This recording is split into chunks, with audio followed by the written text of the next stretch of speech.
All right, welcome back to another episode of Mad English TV. Today we're going to take a look at sentence structure. Now, a lot of people, I was just thinking, it's been a while since we did a grammar lesson. When was the last grammar lesson? Maybe last year, I can't even remember. But sentence structure it's challenging for a lot of people, to build a sentence, right? It's easy to make simple sentences like, I like pizza. I shouldn't have talked about pizza. Now I'm getting hungry. Do you like pizza? Some people don't like pizza, but most people, including me, like pizza. Let me know in the comments. Do you like pizza? So sentence structure is confusing when we're like making big sentences, right? And like verb tenses. So take a look at this sentence here. Okay, we wouldn't need to be in this position if the government hadn't printed so much money. So this is kind of a more complex idea, right? To kind of express this thought, I mean, it takes a pretty advanced level of English. People don't just start learning English and then make sentences like this, right? We wouldn't need to be in this position if the government hadn't printed so much money. Wouldn't need to be. This is kind of an interesting an interesting structure, right? We wouldn't need to be. So what does that mean? Well, what are we talking about here? We're talking about, can you guess it? We're talking about inflation. Okay, so in this example, right, we're talking about inflation. Now, what is inflation? Inflation is when the government prints a lot of money and the prices of everything goes up, right? When you go to the store and you suddenly realize, what? This jug of milk used to be $4 and now it's $6 or $7. How did that happen? Right, that's called inflation. It's when the prices of everything go up. Now, right now, Canada's experiencing some pretty bad inflation, like the worst inflation I think in my lifetime anyway. Okay, so it's at least I think 7% the official numbers, but I think in realistic terms it's higher than that. I made a video just a few days ago walking through one of the residential communities here in Northeast Calgary, and I was talking about how house prices have doubled in like the past 6, 7 years. Okay, they've actually doubled. So, and it's the same for other stuff too. I just went to the store a few days ago to buy milk, and I was shocked at how much milk was. Okay, just a jug of milk, 4 liter jug, or you could call it a gallon jug. It's not exactly a gallon. Like if you go down to the US, they sell milk by the gallon or the quart, right? A quart. There are 4 quarts in a gallon. There are 4 liters in a 4 liter jug. So it's not quite like a liter is a little bit more than a quart. So a 4 liter jug here in Canada would be bigger than a gallon in the US, I think. Don't quote me on that. But anyway, I went to there's a new grocery store near my house called Fruticana, and it's it's not a huge grocery store. It's not like a small. I mean, it's a medium-sized grocery store anyway. And I was shocked. The price of milk, it was $7 for just a normal 2%, 4 liter jug of milk. $7, 6.99. And then you have to pay the like the jug deposit, bottle deposit or whatever, and then tax on top of that. It comes to like, I think it's like 7.50 or something like that for a jug of milk here. I mean, if you were going to like a gas station in the middle of the night to buy milk, well, then it would be understandable, right? Like there's a gas station close to my house. Sometimes, if I'm out of milk and if I can't sleep at night and I just want some warm milk, I'll walk to the gas station and buy myself a jug of milk, and then drink some warm milk to help me sleep. Let me know, do you drink warm milk to help you sleep? I don't know why warm milk, just kind of, it's a calming substance that just kind of puts you to sleep, right? So like at a gas station convenience store, right? I mean, here in Canada, gas stations are also convenience stores. So you can buy milk at a gas station, right? So here at the convenience store, it's about the same. It's $7 for a jug of milk, but you can kind of understand that, right? It's more expensive because it's a small store and they're open all night, right? So I get it. I'm happy to pay $7 for a jug of milk in the middle of the night. But at this store, Fruticana, that I went to, it's not a small grocery store. It's not. It's like it's a decent sized store anyway. You know, you can buy your normal stuff, all your vegetables, fruit, that kind of stuff. Anyway, so when I saw 6.99 at a normal grocery store here in Canada, I was shocked for just a jug of milk. I mean, if you, it's not as expensive if you go to like one of the big grocery stores, right? Like the big ones here in Canada are Superstore or Costco or Walmart supercenters. They're grocery stores as well. So the price of milk in those stores is like, I think it's still like maybe, I don't know, 5.50 or something like that, or it's getting close to $6 anyway. So it's not this expensive. It might be like $1 cheaper, right? But I remember just a few years ago when milk was like 3.50 for a jug. Literally, like $3.50. And then it suddenly gets up to 4 and then 4.50, then 5.50 and you almost don't even realize it because it goes up by like 20 cents, every time. And you don't really realize it until one day you're like, $7 for a jug of milk. That's just insane. So, right, that's the effects of inflation. So inflation is a bad thing. I mean, it just means you have to buy more, and hopefully your salary will also go up to match inflation. But if it doesn't, which it never does, right? They'll maybe give you a 5% raise. But if they're giving you 5% more money, but the jug of milk is costing like 25% more, well, you're actually losing 20%, right? Your job needs to keep level with the rising costs of everything else.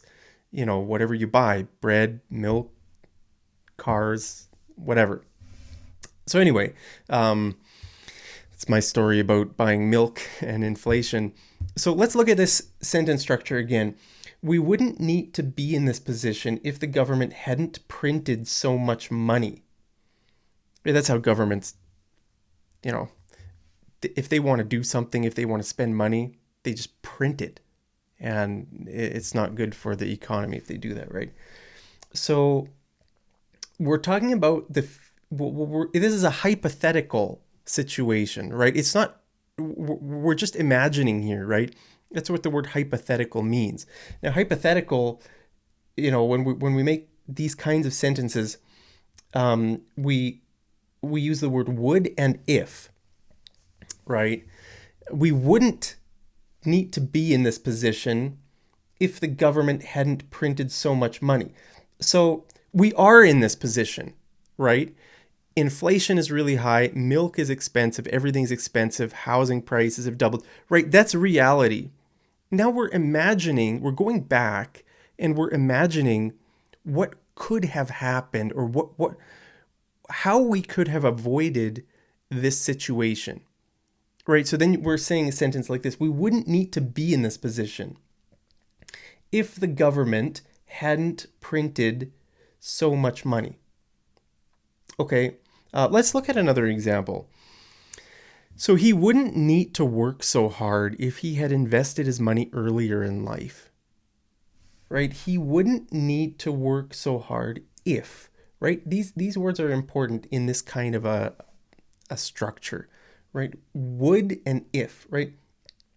He wouldn't need to work so hard if he had invested his money earlier in life, right? So young people, it's important for young people to invest their money, to, buy, I don't know, investments, whatever kind of investment, right? And then when they get older, they don't need to work so hard, right? It's always sad if you see someone like really, really kind of very deep into retirement age working extremely hard, right? They should be at a point where, they can relax a little bit. But, very often people lose all their money in life and then they kind of need to start again, right? And so, anyway, so look at this again. So if he had invested, so the first part of the sentence is this, right? He wouldn't need to work so hard. And then if this is then where the second half of the sentence. So if he had invested his money earlier in life, or we could say if he hadn't squandered his money, right? Do you know what to squander means?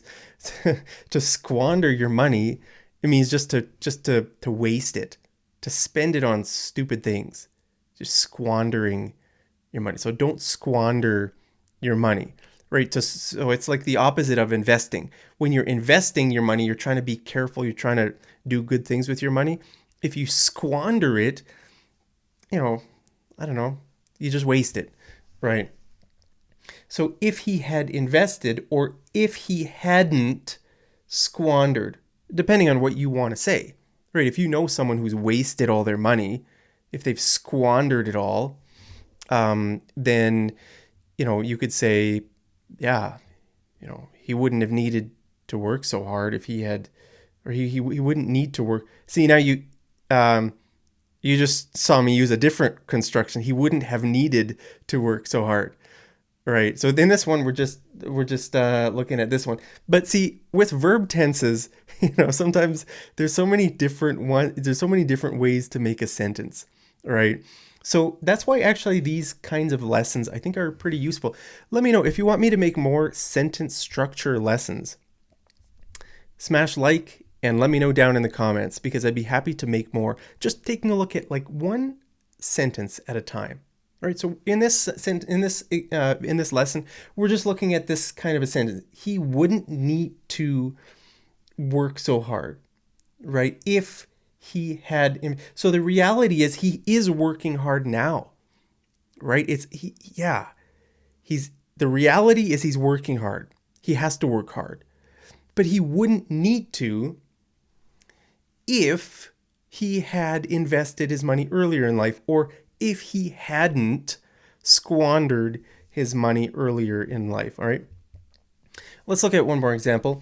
She wouldn't need to go on a diet if she hadn't gotten addicted to cake for 10 years, right? If you've been eating cake for 10 years, you're probably, pretty obese, right? Obese means like very overweight. What's the medical definition for obese? I think if you're 20%, maybe I think it's like 20% overweight, then you're considered obese. I don't know. So, you could say a sentence like this. She wouldn't need to go on a diet, right? Because usually when people are obese, they go to the doctor. The doctor says you need to lose weight. And then, well, they go on a diet. They try to go on a diet, right, to lose weight. That's how most people try to lose weight, right? So you could say she wouldn't need to go on a diet if she hadn't gotten addicted to cake. Are you addicted to cake? Cake is so good, right? I mean, when you're eating it, for me, I have really bad self-control. So, like, I have a real sweet tooth. Right? A sweet tooth means you love desserts. You love sugary foods, right? So when if I eat like a cake or pie or cookies or chocolate or something like that, it's really hard to stop, right? So, it's addicting and it just suddenly, you've eaten half the cake or you've eaten half the pie or whatever. So anyway, it's an understandable addiction. If you're addicted to cake, I understand. Maybe you just need to go on a diet, right? So So in this situation, the reality is she is like she does need to go on a diet because she ate so much cake, right? That's the reality. But we're kind of thinking, we're changing into a hypothetical mode where we're just imagining what would have like how the situation could have been different, right? This is the situation. Now, what could have happened to make it different? So she wouldn't need to go on a diet if she hadn't gotten addicted to cake for 10 years. I mean, that's a long time to get addicted to cake. I don't know if I've been addicted to cake for 10 years, but let me know, what are your addictions? Are you a sweet tooth? So guys, that's it. That's just the simple kind of, well, it's not a simple sentence. It's a pretty complex sentence, right? I mean, it wouldn't need to be. You know, sometimes it's hard to think through these kinds of sentences, right? So I hope this makes sense now. I hope you can understand when you can use this kind of a sentence, right? And how you can build it. So those are the kind of the two things, right? You need to know what you're trying to say and what situation you need to use a kind of sentence in, and then you need to know how to build it, right? So again, with this sentence, we're trying to imagine how reality could have been different, right? So then you can say, we wouldn't need to be in this position. My stomach's growling. Can you guys hear it? It means I'm hungry. I'll go make myself some grub. Grub is just a slang term for food. Right? So if I'm going to go make myself some grub, it means I'm going to go cook some food for myself, right? So guys, for homework, I want you to make a sentence with wouldn't need to be, right? So think of some example in your life or in your country or whatever the situation is. Just make a sample sentence. So I gave you 3 or 4 examples here in this video. So you can use those examples to try to make your own sentence, right? You know, the way you learn anything in life really is you kind of look at an example and then like someone teaches you something, right? And you try to do it yourself a little bit. You probably make some mistakes and then you get correction and then you kind of try a little bit more and you get better and better, right? So if your sentences aren't perfect, don't sweat it. You know, don't sweat it means don't worry about it. Not a big problem, right? So don't sweat it. Just let me know down in the comments. I'll let you know if you made any mistakes and how you could improve your sentence. So thank you guys so much for tuning in to today's video. Again, let me know if you want more sentence structure videos. I'd be happy to make more of these. I think they'd be helpful for a lot of people. So guys, stay safe, stay happy, stay healthy, stay positive wherever you are in the world. I love you so much. And as always, I'll see you over in the next episode of Mad English TV. Take care.